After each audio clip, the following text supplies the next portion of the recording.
Assalamualaikum warahmatullahi wabarakatuh. Halo adik-adik, selamat datang di pembelajaran IPA cerdas menyenangkan. Bagaimana kabarnya hari ini adik-adik? Baik, alhamdulillah, luar biasa, Allahu Akbar. Semoga kita semua selalu dalam lindungannya.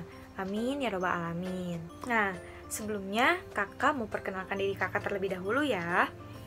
Perkenalkan, nama kakak adalah Indira Syifa Karyahandak. Adik-adik semua bisa memanggil kakak dengan sebutan Kak Dira. Di sini kakak akan membimbing dan juga menemani kalian dalam pembelajaran IPA kelas 2 SD mengenai tempat hidup makhluk hidup pada hewan dan hubungannya dengan manusia. Apakah adik-adik sudah siap untuk belajar hari ini? Pasti harus siap ya adik-adik. Sebelum kita membahas kepada intinya, kakak akan bertanya dulu kepada adik-adik semua bahwa apa saja sih tempat hidup pada makhluk hidup hewan itu. Nah, adik-adik, jika belum mengetahui, simak baik-baik ya. Jadi, tempat hidup makhluk hidup pada hewan yaitu dibagi menjadi 3, yaitu ada di darat, ada di air, dan di air dan juga di darat. Tempat hidup makhluk hidup yang ada di darat itu dibagi menjadi 3, di atas tanah, di dalam tanah, dan di atas pohon. Nah, sekarang kita akan membahas mengenai hewan yang bertempat hidupnya itu di dalam tanah. Contohnya yaitu apa? Contohnya adalah cacing. Cacing memiliki selaput lendir yang bisa bergerak bebas di dalam tanah. Cacing juga mampu untuk beradaptasi di dalam tanah. Ia membuat lubang untuk bertahan hidup, dan ketika si tanah tersebut tergenang oleh air, maka ia akan berusaha untuk keluar dari liangnya. Nah, yang kedua yaitu hewan yang hidup di atas tanah. Contohnya adalah sapi, gajah, dan juga kelinci.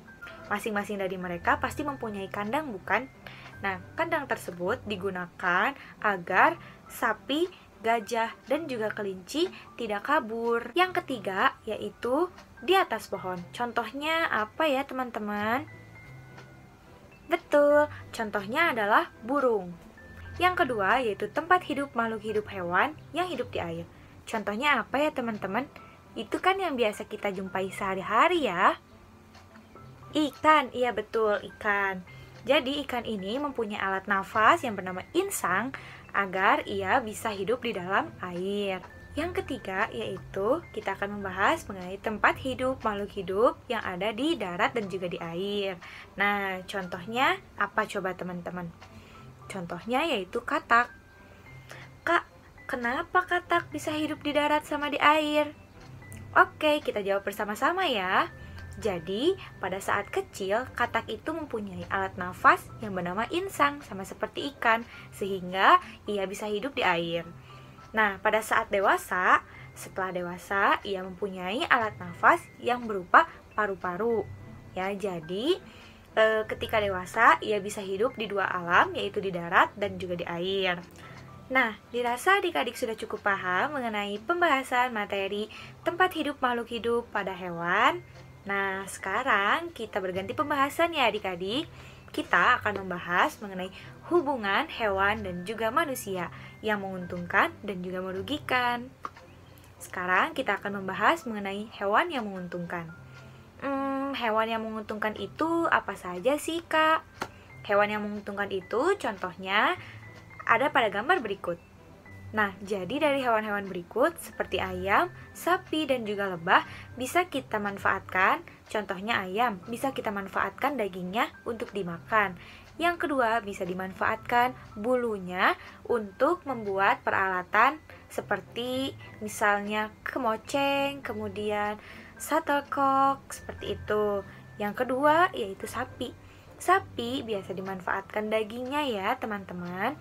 Nah, daging sapi.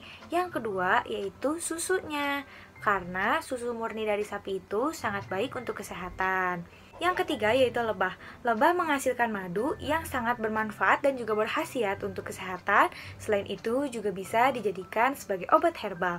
Contohnya seperti ini ya adik-adik. Nih, madu. Kakak sering meminum madu karena madu ini baik untuk kesehatan. Jangan lupa meminum madu ya. Lalu, kita akan membahas mengenai hewan yang merugikan. Nah, contoh-contoh dari hewan yang merugikan yaitu ada nyamuk, ada lalat dan juga tikus. Nah, coba lihat pada gambar berikut. Gambar berikut adalah gambar dari buah mangga yang dihinggapi oleh lalat. Kalian akan memakannya atau tidak? Jangan ya adik-adik, karena lalat yang hinggap pada buah mangga tersebut itu berasal dari tempat yang kotor, seperti halnya tempat sampah. Jadi pada saat lalat tersebut hinggap di mangga, nah, lalat tersebut akan menyebarkan bakteri-bakteri jahat yang ketika nanti kita memakannya, maka perut kita akan menjadi sakit. Yang kedua, yaitu nyamuk. Nyamuk disebut sebagai hewan yang merugikan karena nyamuk dapat menyebabkan berbagai penyakit seperti halnya demam berdarah dan juga malaria. Yang terakhir yaitu tikus. Tikus disebut sebagai hewan yang merugikan karena bagi petani, tikus itu merupakan hama yang dapat merusak tanaman. Nah, adik-adik, masih pada ingat kan materi yang telah kakak jelaskan? Sekarang kakak ingin bertanya kepada adik-adik semua. Sebutkan hewan-hewan yang merugikan beserta penjelasannya selain daripada contoh yang telah kakak berikan. Jangan lupa tulis jawabannya di kolom komentar ya. Nah, teman-teman, dirasa sudah cukup mengenai pembelajaran materi pada hari ini. Kita ucapkan Alhamdulillahirrabbilalamin. Terima kasih kepada adik-adik yang senantiasa belajar bersama kakak pada hari ini. Mohon maaf apabila kakak ada salah kata, baik yang disengaja maupun tidak disengaja. Wabillahi taufiq wal hidayah. Wassalamualaikum warahmatullahi wabarakatuh. Sampai jumpa kembali teman-teman.